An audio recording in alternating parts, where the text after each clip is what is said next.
Asini roh hamadihamu doho dame nasian di mata-mata doho sian anakna Tuhan Yesus Kristus Tuhan tai. Amin. Selamat pagi.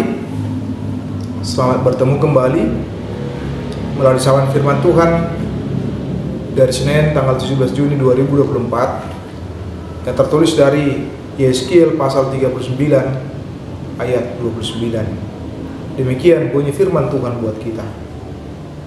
Jadi dang beta buhuni honokku bohikku maradokon nasida. Ia dung puusehon todikku tu pinopar ni Israel ninna Tuhan Jehovah. Aku tidak lagi menyembunyikan wajahku terhadap mereka. Kalau aku mencurahkan rohku ke atas kaum Israel, demikianlah firman Tuhan Allah. Saudara-saudari, Bapak Ibu, pemuda jemaat yang dikasihi oleh Tuhan Yesus Kristus, siapakah yang mau dan bersedia dihianati oleh pasangannya, oleh sesamanya, oleh teman-temannya? Tentu saja ada perasaan terluka di dalam hati ketika kita dihianati, ketika dalam pasangan suami istri atau berpacaran diduakan oleh pasangan kita atau oleh pacar kita atau orang yang spesial dalam kehidupan kita. Dan itu yang terjadi, yang dirasakan oleh Allah pula ketika umat itu, ketika bangsa Israel menduakan Tuhan dengan menyembah dewa-dewa,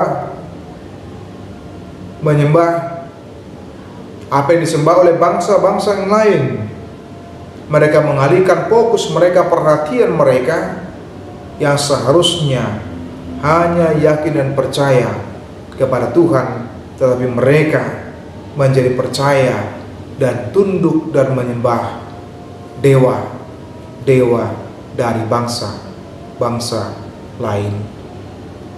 Akibat perselingkuhan rohani tersebutlah maka Allah menghukum mereka dengan membuang mereka, dengan mereka diperbudak dan mereka dikuasai oleh bangsa-bangsa yang lain seperti yang disebutkan dalam ayat 28. Dan mereka akan mengetahui bahwa akulah Tuhan Allah mereka yang membawa mereka ke dalam pembuangan di tengah-tengah bangsa-bangsa. Itu menunjukkan bagaimana Allah menghukum mereka. Ketika Allah membuang mereka, itu bukan tanpa dasar. Dan bukan berarti bahwa Allah tidak mengasihi, tidak menyayangi mereka. Tapi sebaliknya, justru karena Allah mengasihi mereka, maka Allah menginginkan mereka menyadari akan kesalahan yang mereka buat, akan kesalahan yang mereka lakukan, sehingga mereka boleh tersadarkan oleh karena perbuatan dan tindakan mereka. Dan begitu luar biasa bahwa ternyata tidak selamanya dan seterusnya Allah itu mendendam dan menginginkan hukuman atau membuang mereka atau tidak mempedulikan atau mengabaikan mereka. Tetapi Allah itu tetap menunjukkan sebagai Allah yang murah hati, Allah yang peduli terhadap umatnya. Itu yang bisa kita lihat di ayat 29, aku tidak lagi menyembunyikan wajahku terhadap mereka. Kalau aku mencurahkan rohku ke atas kaum Israel, demikianlah firman Tuhan Allah, bahwa Allah tidak terus menyembunyikan wajahnya terhadap umat tersebut, tetapi Allah justru mengizinkan dia ditemui, mengizinkan untuk kembali berkomunikasi. Bagaimana umat itu boleh bertemu kembali dengan Allah.